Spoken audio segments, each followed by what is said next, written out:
Hola, ¿qué tal? Bienvenidos y bienvenidas a Perspectivas. Gracias por acompañarme. El día de hoy les presentamos un programa especial. Es una entrevista que tuvimos con Marcos Raigosa. Él es un perito forense recién jubilado que nos habla con una mirada interna de lo que ocurre en el Instituto Jalisciense de Ciencias Forenses y esta crisis forense que se ha vivido desde el sexenio antepasado encabezado por Aristóteles Sandoval, después Enrique Alfaro, los retos, los desafíos y el diagnóstico de este importante instituto en el estado de Jalisco.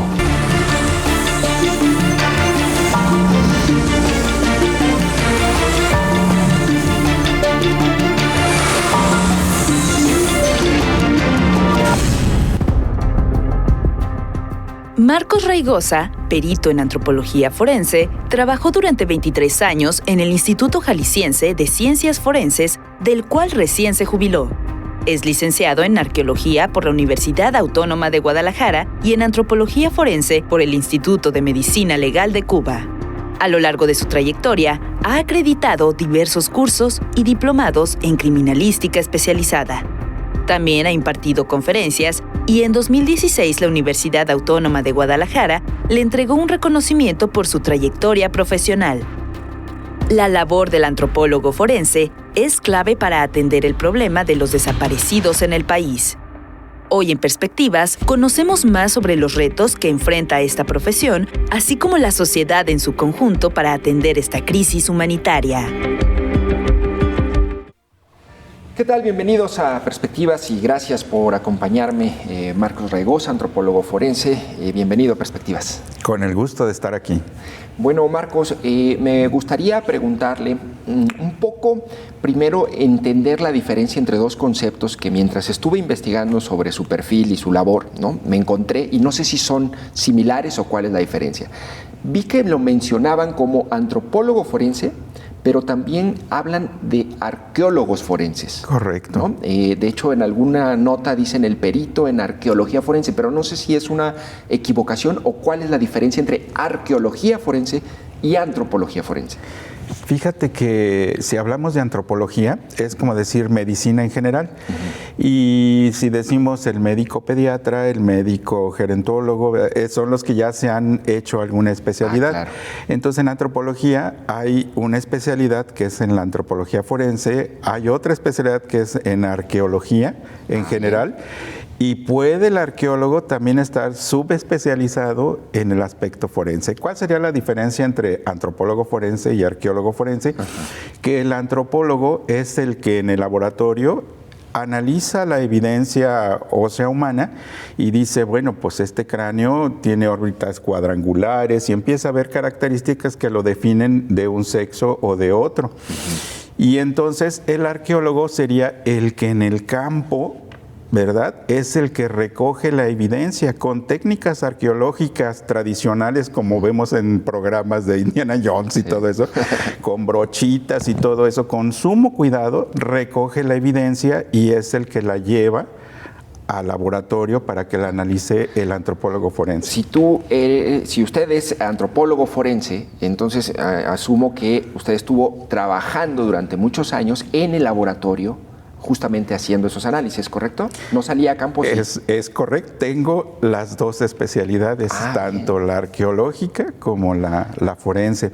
Entonces, pues ahí el instituto mató un pájaro al revés, ¿verdad? Sí, mató dos pájaros de un tiro, porque además de ir a recobrar la evidencia, la analizaba yo en el laboratorio. Oye, y Marcos, ¿cuál es de tu trabajo, de las tareas que tú realizabas, digamos, cómo podrías describirlas en el contexto de los 23 años que te tocó laborar en el instituto? Es decir, como en una perspectiva general. Pues fíjate que satisfactorio, porque cuando das sumos detalles de todo lo que has analizado, ¿verdad?, dices, mi trabajo contribuyó. Como decía el maestro Villaseñor, que en paz descanse, ¿verdad? Decía, es la última oportunidad, un cadáver tiene la última oportunidad con nosotros de que se haga justicia, de que alguien diga, este individuo es Juan Pérez, por decir un nombre, ¿verdad? Entonces, es la última oportunidad, y cuando tú, con tu trabajo, le das la oportunidad de que se haga justicia, es la mejor satisfacción. Oye, Marco, y en tu caso, vi que estudiaste medicina legal en antropología en Cuba, ¿no? Cuba. ¿Por qué en Cuba? Porque en su momento no había en México. Cuando tuve que hacer mi especialidad de forense, no había ninguna universidad, ningún instituto que en México se formaran como antropólogos forenses. Entonces tuve que viajar yo al extranjero, y Cuba tenía la especialidad con el insigne maestro Soto Izquierdo. Cuando yo era estudiante de universidad, el maestro Soto Izquierdo ya andaba por el mundo dando conferencias. Entonces, cuando me mandan a mí a hacer mi especialidad con Soto Izquierdo, pues era como decirte, te vas a ir a estudiar al Vaticano con el Papa, ¿verdad? ¿Te puedo tutear, Marco? Con toda la confianza. La verdad es que me inspiraste confianza. Con toda la Intenté confianza. hablarte de usted, pero me salió natural el tuteo. Oye, Marcos, a ver, ya, para darle fluidez a esto. Entonces, tú llegas al instituto, ¿ya había un área de antropología forense? No había ningún área. ¿Tú qué papel juegas allí? Cuando llegué, yo tuve un curso que le llamaban de formación pericial, y como a los judiciales, como a los policías, es un curso inductorio para después entrar a laborar a la fiscalía o a la policía, en este caso al Instituto Jalisciense de Ciencias Forenses. Y cuando vieron ahora sí que mi perfil, dijeron, pues ante una necesidad ya en aquellos momentos de un antropólogo, nos cayó como perla, ¿verdad? Entonces, ¿fuiste el primero? Fui el primer antropólogo forense en el estado de Jalisco, y en su momento el séptimo a nivel nacional en haber en todo el país. Ahorita ya hay universidades que ofrezcan la licenciatura, ¿verdad? Ya hay. ¿Cuántos hay ahorita en el instituto? Fíjate que cuando me salí había 7 antropólogos, pero no sé si haya aumentado. Y espero que no haya disminuido, ¿verdad? Pero ya había más gente. ¿Tú cuándo lo dejaste el instituto? El 1 de noviembre. Del 2000. Del año pasado, sí.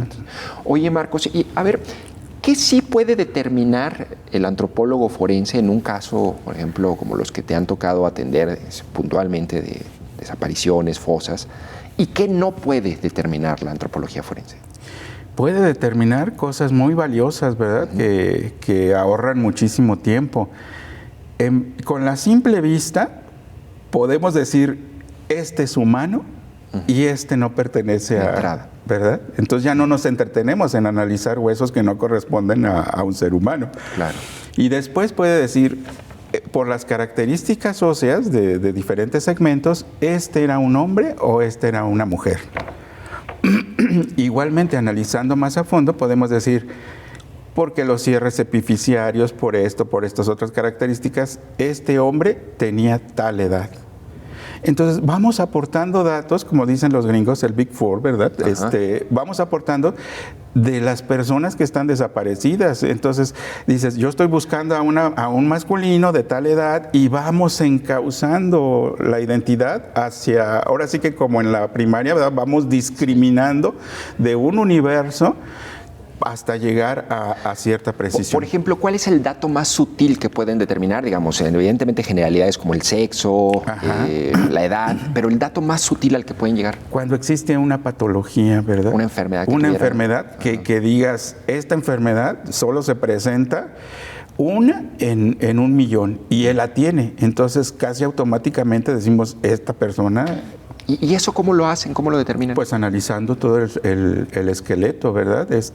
Se ven patologías que en mi vida pensé que las iba a ver. Claro. Oye, Marco, tú entraste en el 99 al Instituto de Ciencias Forenses. La guerra contra el narco se declara en el 2006. Entonces te tocó, digamos, como toda la curva de crecimiento de violencia homicida hasta este momento que es ya... inconcebible lo que está ocurriendo. ¿En qué momento, Marco, de tu experiencia profesional, tú dijiste, aquí algo está pasando, se está transformando, ¿no? Y mi trabajo se está requiriendo mucho más de lo que ordinariamente era requerido. ¿En qué momento hubo un punto de inflexión y cómo lo identificas? Cuando el Registro Nacional de Personas Desaparecidas nos arrojó la cifra de 40,000 desaparecidos en todo el país, fue cuando dije, haciendo cuentas, más o menos tardamos de 1 semana a 2 semanas en analizar un cadáver. O sea, son 15 días, y si nos vamos al mayor tiempo, son 15 días para analizar un cadáver. Entonces yo hacía cuentas, dije, somos 7 en el país y tenemos 40,000. Si esos 40,000 aparecen el día de hoy, haciendo cuentas, unas simples ecuaciones matemáticas, quiere decir que nos tocaría 40,000 entre 7, nos tocarían aproximadamente de más de 8,000. Y si yo le calculo que tardo 15 días, quiere decir que yo tardaría 60 años en analizar lo que le tocaría a Jalisco examinar o analizar. Claro. Entonces, me puedo jubilar 2 veces y no termino de lo que a mí me correspondería analizar. ¿Eso en qué año fue cuando lo visualizaste así? Pues cuando fue ya la guerra al narco, ¿verdad? Sí, en tiempos de Calderón. En tiempos de Calderón. Entonces decíamos, nos urge que haya más antropólogos forenses porque no nos damos abasto, estamos sobrepasados. Dices que hay 7 ahorita de cuando tú dejaste. Cuando yo dejé. ¿Y esos son suficientes? No, definitivamente no son, porque te digo, si en aquel momento nos tocaban de más de 8,000. Ahorita con 100,000, al menos el censo oficial.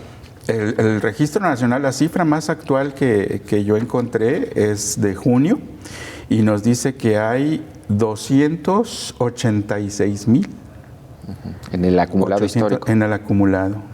Oye, Marcos, ¿y cuántos serían idealmente un buen número de antropólogos forenses para aquí, para Jalisco? Pues los que correspondan al flujo de Son 15,000 desaparecidos. Imagínate cuántos antropólogos necesitan.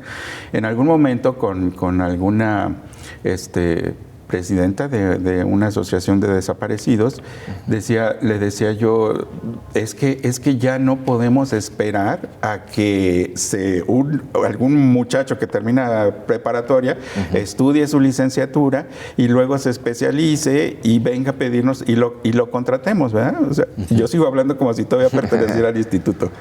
Entonces, decía, creo que tenemos que hacer, ahora sí como en Estados Unidos, de acuerdo a las necesidades de la comunidad, crear una carrera técnica, como decir, necesitamos paramédicos, pues hay que hacer paramédicos. Hacemos una escuelita de técnica de paramédicos. Creo yo que estamos en el momento, es más, yo creo que el momento ya se nos pasó, pero urge que formemos técnicos en antropología forense. En antropología forense. Oye, Marcos, ¿y cómo ha sido la evolución o cómo fue la evolución en el tratamiento de los cuerpos por parte de la violencia del crimen organizado? Es decir, ¿qué tanto se complica tu labor? Porque originalmente pues los cuerpos los exponían, los colgaban en puentes, pero ahorita estamos en una etapa en Jalisco en donde hay fosas, están desmembrados los cuerpos, están dispersos, ¿no? ¿Qué tanto complica eso la labor de ustedes?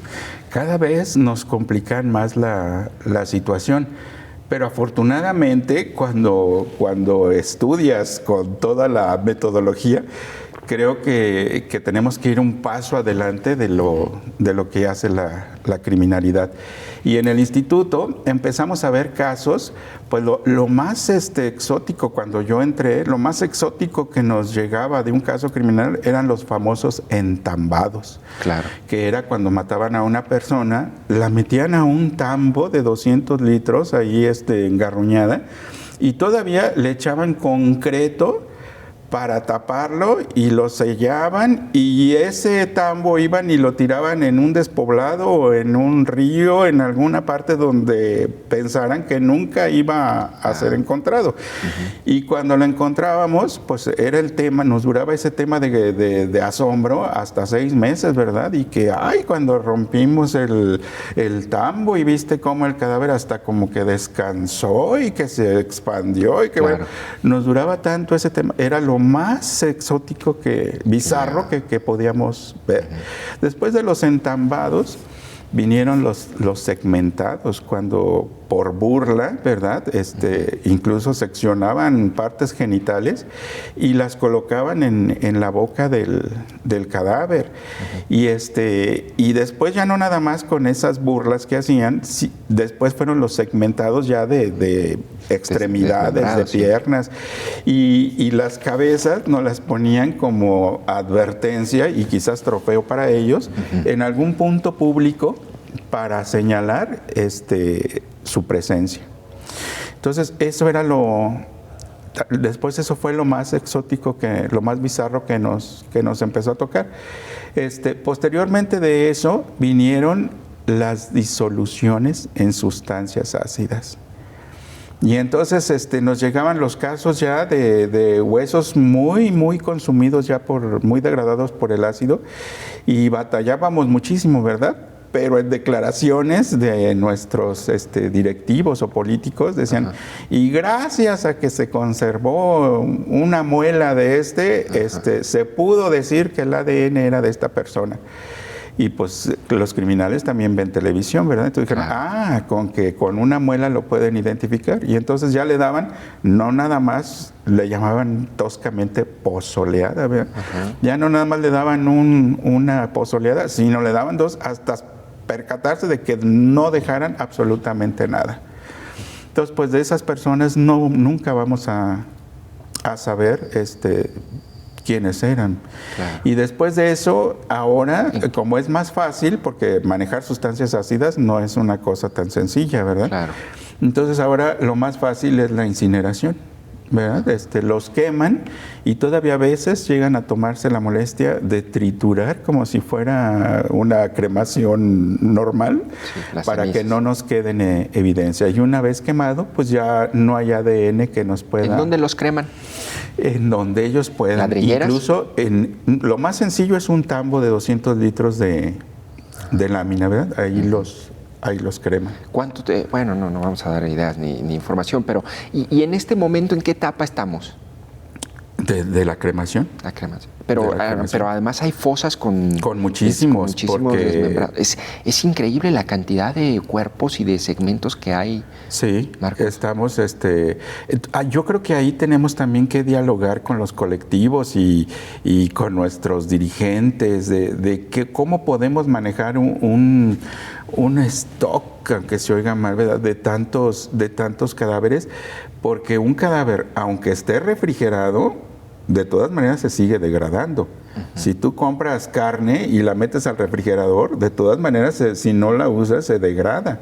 Claro. Entonces, tenemos que encontrar el mejor método y más barato para conservar esa evidencia. Incinerarlos ya vimos que no es la solución, porque se pierde la evidencia. Oye, y sobre el equipo y la tecnología, ¿sí tienen el equipo y la tecnología suficiente para poder hacer los procesos de investigación rápidos, eficientes y certeros? Fíjate que yo eso creo que depende del analista, o sea, del antropólogo, ¿verdad? Porque cuando estuve en Cuba, Cuba pues no tiene los recursos tan a flor, ¿verdad?, para invertir en un equipamiento y ellos daban con el análisis. Y cuando estuve en Nueva York, con toda su tecnología y eso, vi que también daban. Entonces, yo creo que aquí podemos decir lo que nos decían nuestros maestros, ¿verdad?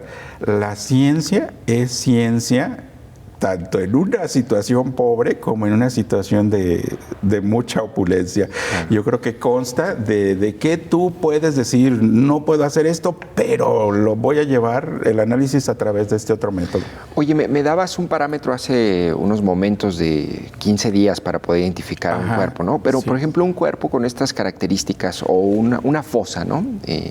Con, no sé, 10, 15, 20 víctimas.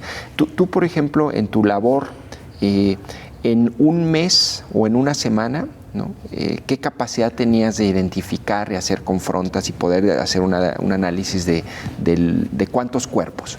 Llegaba a ser 4 cadáveres, si el caso no era muy complicado, pero cuando había mucha complicación del caso, una vez tardé 2 años con un caso. ¿Qué caso? Fue el caso que lo denominamos el caso de las jícamas, porque así se llamaba el lugar donde fue encontrado esos cadáveres. Y eran 4 cadáveres que arrojaron de estos plásticos enormes que ponemos cuando pintamos la casa y eso para que no se manche el piso. Ahí envolvieron esos cadáveres y fueron y los tiraron en despoblado. Entonces, como se vio que eran huesos, pues dijeron, pues le tocan a Marcos, ¿verdad? Pero toda esa evidencia, pues no es sacar de ahí los huesos que yo voy a analizar, sino que tenemos que analizar que venían latas, que era basura, y encontramos que la evidencia que traían era valiosísima. De hecho, de esos 4 cadáveres, tenemos incluso los nombres de 3, así los nombres totalmente de los 3, y aunque ya eran huesos, ¿verdad? Sí. Y tenían 15 años de haber sido victimados, y obtuvimos los nombres y los mecanismos de lesión. Entonces fue un caso que nos orgulleció y que ha sido tema de muchas conferencias también, ¿verdad? Sí. Oye, me decías ahorita 4 identificaciones en una semana. Si consideramos que son 7, pues, proponiendo antropólogos forenses, son 28 a la semana de identificaciones. Tenemos 15,000 desaparecidos en Jalisco y se suman todos los días entre creo que 4 y 5 desapariciones. Hay fosas con un centenar de cuerpos. A ver, eso es un desastre, Marcos. No hay manera de que pueda funcionar el instituto y tenga capacidad, ¿o sí? Dijiste la palabra clave. Es un desastre en cuestiones prehospitalarias. Cuando sucede una cosa como la de Acapulco, ¿verdad? De que hay un desastre, cuando sobrepasan la capacidad de respuesta de los cuerpos de emergencia, en cuestión prehospitalaria le llamamos que es un desastre. Y también hay protocolos para atender esos desastres, ¿verdad? Decimos, sobrepasó, pero lo vamos a manejar de esta forma. Yo creo que aquí estamos ante un desastre. No es una crisis forense, es un desastre porque sobrepasó ya nuestra capacidad de respuesta. Y tenemos, sin que nuestros políticos se sientan vulnerados por decir que estamos ante un desastre, creo que tenemos que juntarnos tanto gobierno como asociaciones, como universidades, decir, tenemos que atender esto. No es posible que estemos trabajando con 7 gentes cuando se nos va a desbordar. O sea, es como un inmenso dique que vemos que se va a desbordar de una presa y no hacemos nada. Oye, Marcos, pero ¿cuántos años lleva ese desastre? O sea, ¿lleva este sexenio, el pasado, el antepasado? Pues, te digo que con Calderón yo ya veía que decía, voy a tardar 60 años si aparecieran esos 40,000. Claro. Entonces yo creo que nos hace, y en muchas juntas con los directivos yo lo expuse, dije, estamos sobrepasados, tenemos que hacer esto. Oye, pero por ejemplo, el anterior gobierno y sobre todo en este momento dice, no hay crisis, no hay desastre, estamos haciendo las cosas, estamos avanzando. El discurso político entonces miente. No podría yo decir que miente porque nos basamos en la evidencia que tenemos, ¿verdad? Yo creo que lejos de que el gobernador vaya y haga una visita a los organismos que estamos mencionando, ¿verdad? Que vaya, pero él dice, mañana visito tal, para ver si en realidad hay. Y por supuesto que ese día echan pinol y le ponen flores, claro, y todo muy bonito. Entonces llega y dice, pues, ¿cuál crisis? Pues ojalá que el gobernador pudiera ver esta entrevista y escucharte. Que haga una visita sin anunciarse. Claro. Habla... Es poco común que podamos platicar con perfiles como el tuyo, Marcos. Generalmente está filtrado por la clase política, por los directivos, ¿no? Es importante saber lo que está pasando en el instituto. Yo creo que ahora sí, como decían nuestros abuelos, ¿verdad? No podemos tapar el sol con un dedo. Y yo creo que la confianza de la gente se gana cuando admitimos pues la realidad de las cosas, ¿no? Sí tenemos esto, hay muchas informaciones, muchos datos que sí deben de ser muy reservados, ¿verdad? No podemos hablar de datos precisos en alguna circunstancia porque además de que podemos vulnerar la identidad de una persona y el respeto a su identidad, la investigación puede tomar otro curso, ¿verdad? Decimos como lo que te decía del diente, ¿verdad? Decimos, con que por un diente se pueden identificar, pues ahora también destruyó los dientes. Claro. Entonces sí debe de haber mucha reserva. Por supuesto que nuestros vecinos del norte nos llevan mucha ventaja, ¿verdad? Eso es información confidencial. Claro. Y, oye, pero ¿por qué esto es información reservada? Claro, Marcos. Oye, si te parece, Marcos, vamos a una breve pausa y seguimos platicando más sobre tu trabajo, tu perfil, el Instituto de Ciencias Forenses y la crisis de desaparecidos en México y en este estado de Jalisco. ¿Te parece? Con gusto. Vamos a un corte y regresamos.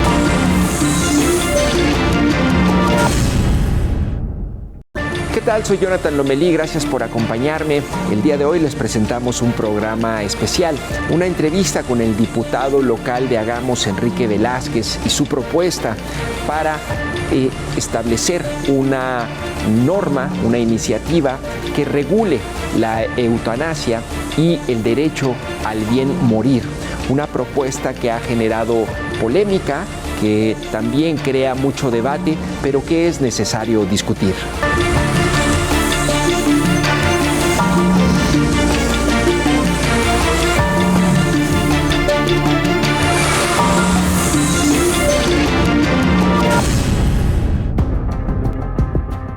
Enrique Velázquez, diputado de Hagamos, presentó recientemente una iniciativa para que la Constitución local garantice el derecho a una muerte digna y de esta manera se expida la ley de eutanasia y muerte asistida. La propuesta tiene como objetivo permitir la eutanasia bajo ciertas condiciones. La iniciativa también destaca la necesidad de garantizar cuidados paliativos adecuados y ofrece a los ciudadanos el derecho a decidir sobre su propio final de vida, basado en principios de autonomía, libertad y dignidad humana. La propuesta incluye modificaciones al Código Penal de Jalisco para excluir la sanción por homicidio a quienes practiquen la eutanasia. Los defensores de la propuesta argumentan a su favor la compasión y los derechos humanos, y los opositores plantean preocupaciones éticas, religiosas y culturales. Velázquez deberá encarar estas controversias y explicarnos cómo la legislación puede asegurar decisiones informadas y voluntarias, inspirándose en las prácticas de países como Bélgica, España y Canadá, donde la eutanasia está regulada. En Perspectivas, discutimos con el diputado los detalles de su iniciativa, así como sus implicaciones éticas y sociales. ¿Qué motiva esta legislación? ¿Cómo responde a las necesidades y deseos de los ciudadanos? ¿Qué cambios se esperan si la ley es aprobada? Hola, ¿qué tal? Bienvenidos y bienvenidas a Perspectivas. Soy Jonathan Lomelí y le agradezco mucho que esté con nosotros al diputado Enrique Velázquez del partido Hagamos, diputado local. Bienvenido, Enrique. Gracias, Jonathan. Gracias por la invitación. Bueno, Enrique, oye, antes de comenzar con el tema ya formal, y ahora que veía y revisaba tu iniciativa de la ley de eutanasia y muerte asistida, me preguntaba un poco, ¿de dónde salen las ideas o de dónde surgen las ideas para las iniciativas de los legisladores, Enrique? Mira, yo creo que debes de saber que va a ser la cuarta vez que voy a ser diputado. Sí. Desde la primera vez, yo siempre quise ser diputado, ¿no? Yo trabajé mucho tiempo para ser diputado. Y siempre he pensado que hay que identificar problemas sociales y luego proponer alternativas de solución. Yo siempre me he dicho un diputado de izquierda, progresista, y hay una agenda, una serie de temas que nadie quiere tocar. Y entonces yo me propuse ser ese diputado, que tocara los temas que nadie quiere discutir, donde hay desinformación, donde polariza la sociedad, donde genera enconos para tratar. Yo creo que la forma como vamos a tener una sociedad más armónica es que existan diálogos. Lo que pasa es que las izquierdas y las derechas gritan mucho y se escuchan poco. Sí. Yo creo que cuando tú pones sobre la mesa algunos temas como empiezan a haber argumentos a favor y en contra que han permitido que las sociedades avancen. Te puedo poner muchos ejemplos. El matrimonio igualitario, ¿no? Era un tema en los 80s prácticamente intocable, en los 90s se empezó a hablar de eso, en los 2000s hubo ciudades que ya lo empezaron a hacer y fue hasta el 2022 cuando en Jalisco se aprobó ya como tal, aunque la Corte ya había dicho que tenía que avanzar. Pero en mi caso, que me asumo como progresista, porque esta iniciativa fue a partir de una plática que tuve con la mamá de un amigo, que ella asistió a una persona en Bruselas, en la ciudad de Bruselas, en Bélgica, que tenía una enfermedad terminal, un cáncer que le iba desbaratando el cráneo, o sea, los huesos, entonces se iba comiendo y le iba generándole malformaciones en la cabeza. Él se da cuenta que a los 36 años que tiene eso, muy joven. ¿Lo tenía la mamá? ¿O él? La mamá de un amigo me platica que ella asistía. Ella asistía. Ella asistía como parte de su tesis de doctorado, asistía a esta persona, o lo acompañó en el proceso donde él demanda al Estado la posibilidad de morir sin dolor. O sea, y argumenta que él no era suicida, que él no se iba a volar la cabeza y que él pagaba impuestos y que por lo tanto el Estado tenía la obligación de ayudarlo en una decisión personal para que muriera bien, y veía la muerte como parte de la vida, ¿no? Se van a juicio, él era abogado, se defiende solo, genera un consejo médico, o sea, él invita a 3 médicos como prueba en su juicio y les pregunta a los 3 médicos si alguno lo puede curar. 2 le dicen que no, que es imposible, que su enfermedad rara, porque era muy raro ese cáncer, crónico degenerativa, no tenía nada, y uno solo le dice que hay un protocolo, pero que no lo han aplicado a ninguna persona. Entonces, me platica esa parte y me dice acerca de que cómo ve ella, cómo va el juicio. Es una batalla por los derechos humanos, por un derecho humano. Eso ocurrió en Bélgica. En Bélgica. Ajá. En Bélgica. Okay. Y va pero por el otro lado empieza a ver el deterioro de él. Entonces, en el juicio él proyecta fotografías y videos de personas que tienen la enfermedad que él tiene y cómo se van deteriorando y qué es lo que le causa. Entonces, eran muy agresivas las imágenes, y dice él, yo no quiero que me pase eso. Claro, yo quiero que la gente me recuerde así, que me recuerde cómo estoy y que de esa manera me pueda despedir un día, porque ya me dijeron que no pueden curar. ¿Cuál es la diferencia si me muero el 31 de agosto sin dolor o me muero el 31 de diciembre con todos los dolores del mundo y totalmente sin poder caminar, sin poder yo ser autosuficiente, sin poder hablar, sin poder reconocer, porque además le afectaba el cerebro, sin poder reconocer personas, voy a estar dormido o quejándome? ¿Cuál es la vida? Y decía así, a la gente que me quiere, ayúdeme, no se metan, es mi decisión. Claro. Entonces, esa plática fue en el 2013 y prácticamente tardé 10 años para presentarla. Pero yo creo que este tipo de cosas no importa cuándo pasen, lo que importa es quién inicia el debate, claro, porque tarde que temprano vamos a llegar a que las personas tengan una opción para bien morir, o sea, para morir con dignidad. Claro. Oye, y al final, en México está permitido en países como Canadá, entiendo, España, ¿en dónde más? En Luxemburgo. En Luxemburgo. En Países Bajos. Países Bajos. Pero en México no hay ningún estado ni a nivel federal nada. ¿Puebla? Lo acaba de aprobar la semana pasada. ¿Ah, sí? Sí. No lo vi. Vi la nota. En Puebla. Oye, y a ver, vamos a comenzar con un poco la definición. Creo que ya la audiencia tiene un panorama, entonces es una enfermedad sin perspectiva de cura y además de mucho dolor, como los cánceres, por ejemplo, porque puede ser una cáncer de páncreas, por ejemplo, que es muy agresivo y que tienes 8 meses de vida. Y que todos creo que hemos conocido gente o alguien que ha padecido esa degradación paulatina, que no solamente es dolorosa para el paciente, es muy dolorosa para los familiares, ¿no? Pero bueno, a ver, primero, tu ley o tu propuesta se llama Iniciativa de Ley. Es una ley de eutanasia y muerte asistida. Sí. ¿Cuál es la diferencia entre la eutanasia y la muerte asistida? Es un sinónimo. ¿Ah, sí? O sea, sí. Lo que pasa es que lo ponemos, la muerte asistida es cuando el Estado te brinda los elementos. Ajá. La eutanasia es tu decisión, la decisión de morir. Hay lugares donde llega un médico y te aplica el medicamento para parar tu corazón. Aquí no.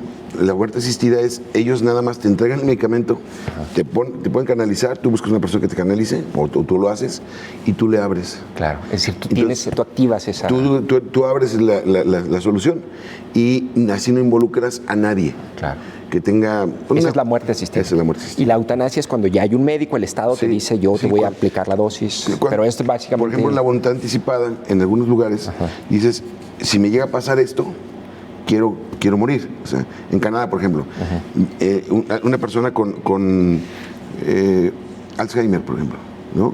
Dice, yo quiero que si me pasa esto, la voluntad anticipada es, no quiero que me entube, no quiero que me resucite, no quiero vivir en esas condiciones. Si mi cuerpo se deteriora así en esas características, ayúdenme a morir. Y hay países como Canadá que, dejando esa voluntad, en tal tiempo, cuando pasa eso que tú dijiste, te pueden asistir. Para que si tú ya no estás consciente o no puedes decir, te pueda esa voluntad anticipada garantizar una muerte digna. Así es. ¿Eso lo plantea tu iniciativa también, la voluntad anticipada? Ya existe la voluntad anticipada, pero no para la muerte.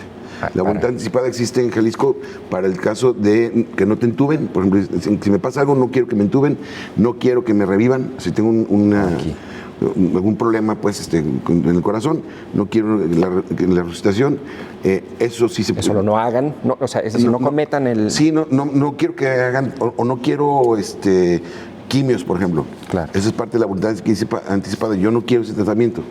Sí, claro. Ahora, bueno, ahí está. Entonces, eutanasia es el Estado, te aplica, digamos, la dosis para que tú tengas una muerte digna. La muerte asistida, digamos, a ti te dan, porque me imagino que puede haber objeción de conciencia también del médico. Un médico puede decir, yo no lo hago. Sí, en ese caso sí.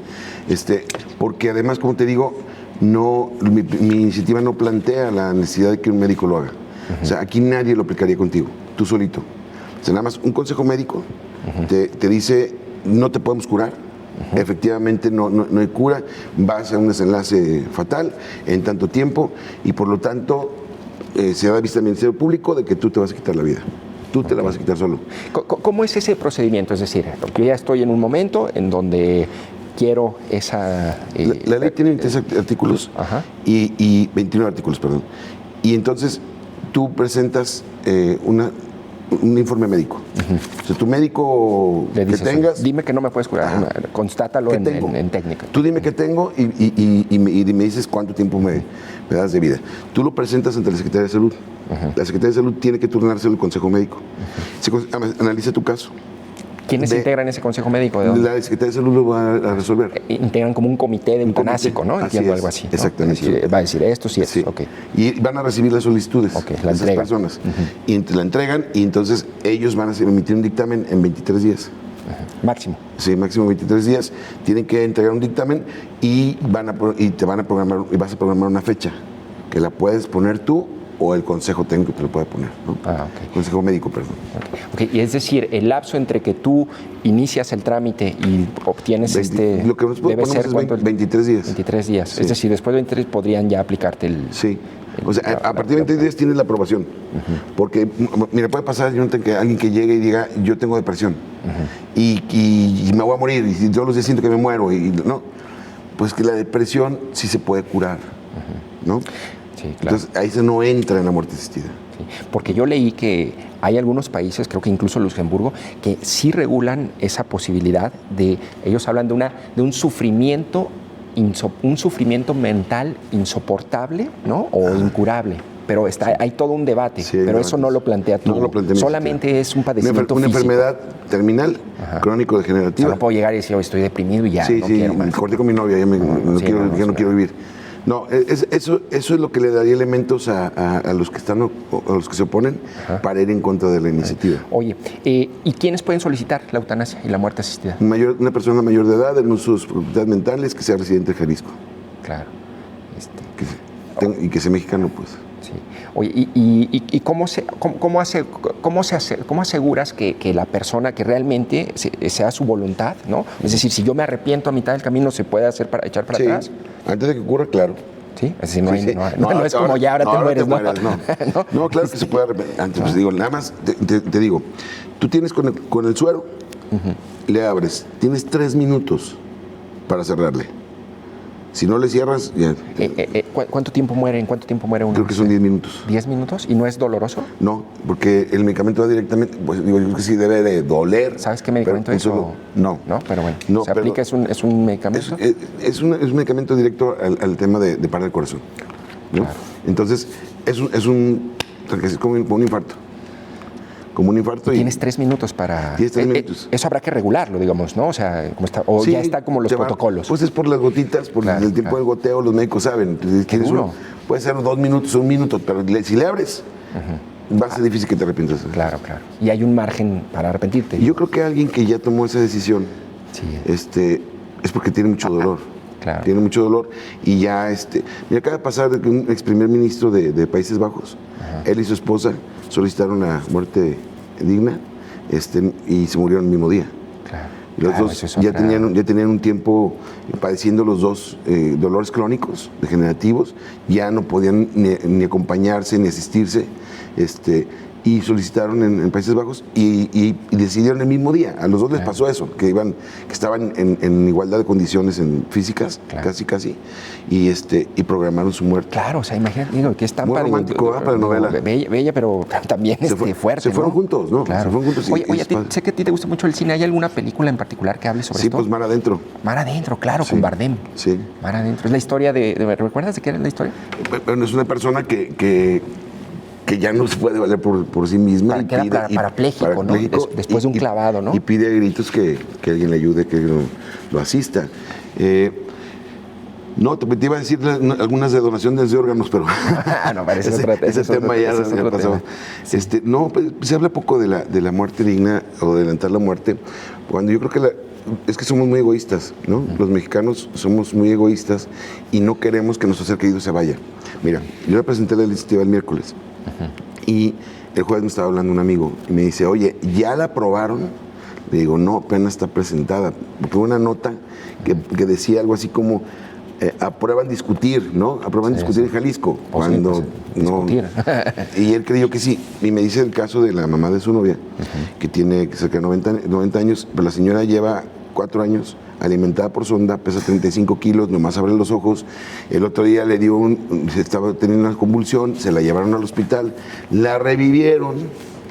Incluso los médicos les dijeron que no iba a aguantar, la revivieron, sigue respirando, y se gastaron 800,000 pesos.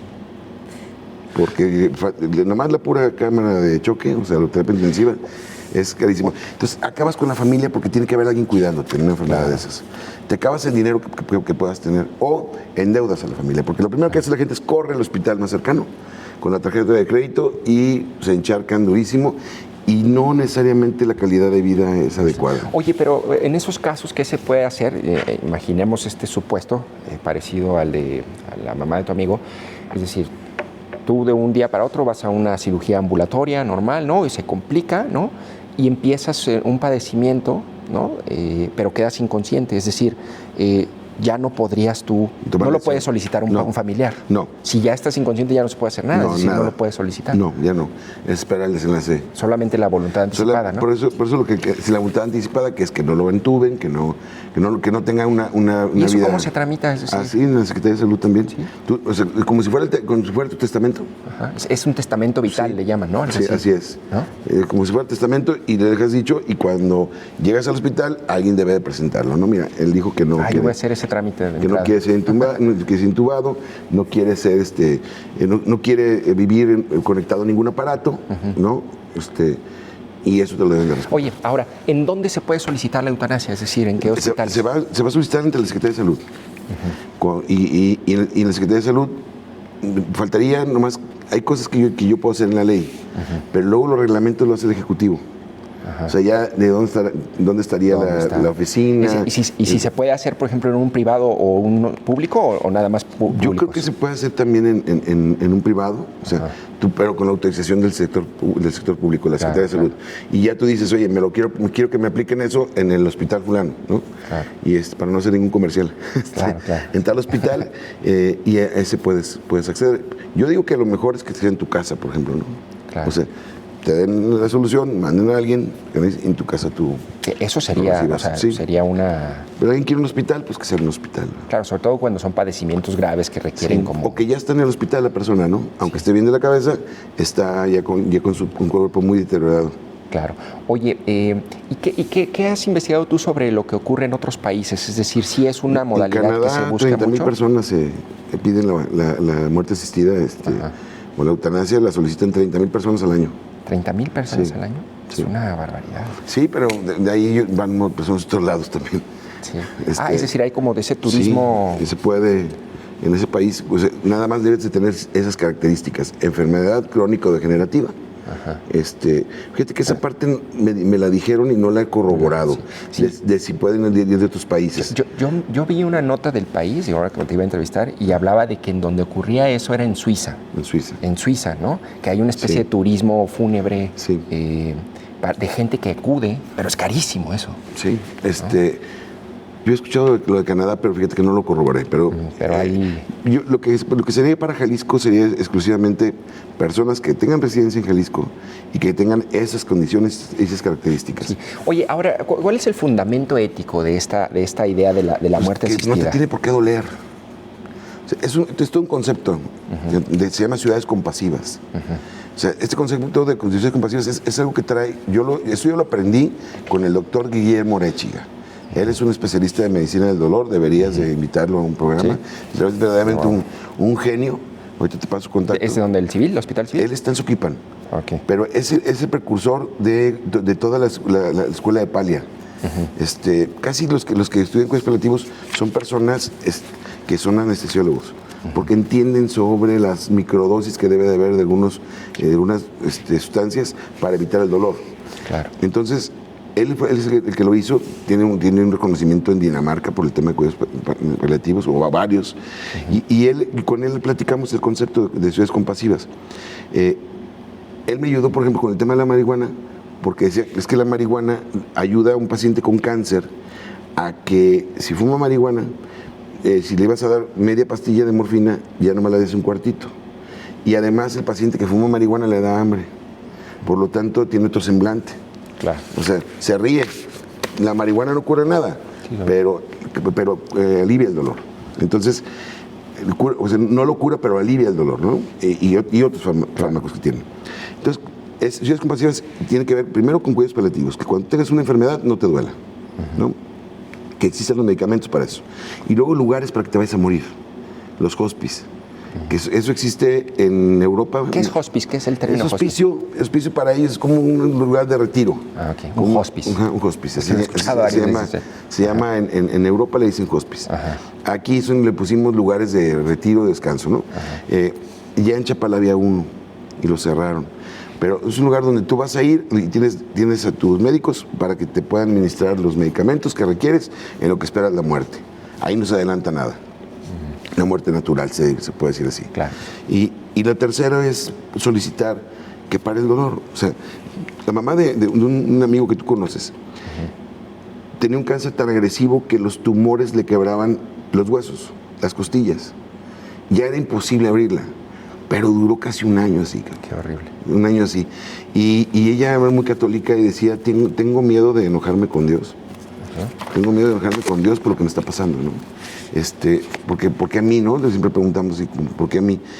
Entonces, a partir de todas esas experiencias que yo tuve, decidí que tenía que abrirse la discusión y el debate, y que no es un tema contra nadie, sino es un tema a favor de que una persona tenga una opción, en caso de decir, ya no soporto el dolor y no quiero que me vean así, no tengo quien me cuide, no tengo quien me atienda, no tengo dinero, ¿no? Claro. Y entonces el Estado te ayuda a parar eso.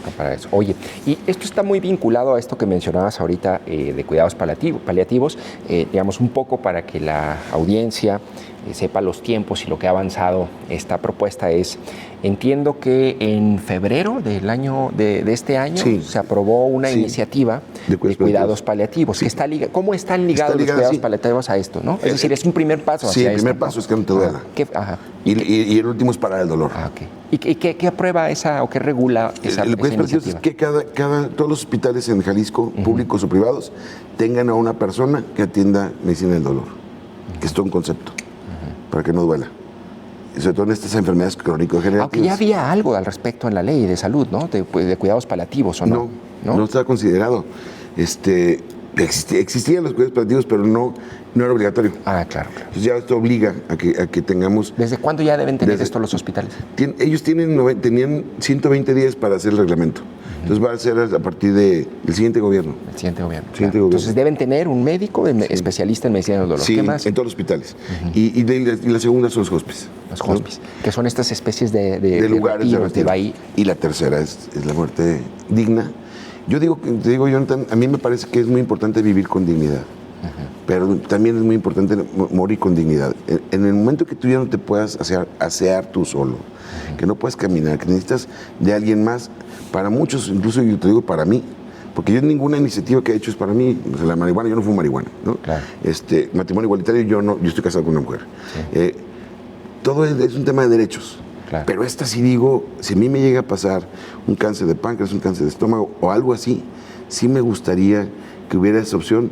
A lo mejor digo que no, pero claro, tenerla, porque ser una carga, a mí sí me bajaría mucho la moral. Y además, si ya no tengo la posibilidad de prolongar la vida, no hay ningún protocolo que me pueda curar y ya no me puedo mover, quiero eso. Oye, ¿y sabes más o menos cuántas personas en Jalisco podrían acceder a este derecho en un año promedio? Es complicado porque como no existe, claro, es muy difícil. Era como el matrimonio igualitario, que todo el mundo pensaba que iba a haber cientos de miles, y pues no. ¿Y qué te dicen los médicos, no sé, el del hospital civil o algo así? ¿Te dice si es común o...? ¿De que pidan morir? De que lo pidan morir, sí, claro. Yo creo que todos los días, ¿no? Todos los días, pues mira, Guillermo Arechiga atiende a esas personas a las que les ayuda en la última ruta a que no les duela. Y más de alguno le dice, ya no puedo. Oye, Enrique, vamos a una breve pausa y regresamos para seguir platicando contigo. Estamos con Enrique Velázquez, diputado de Hagamos, y estamos platicando sobre la propuesta de ley de eutanasia y de muerte asistida, una iniciativa que plantea el diputado y que se presentó recientemente en el Congreso para empezar a discutirse.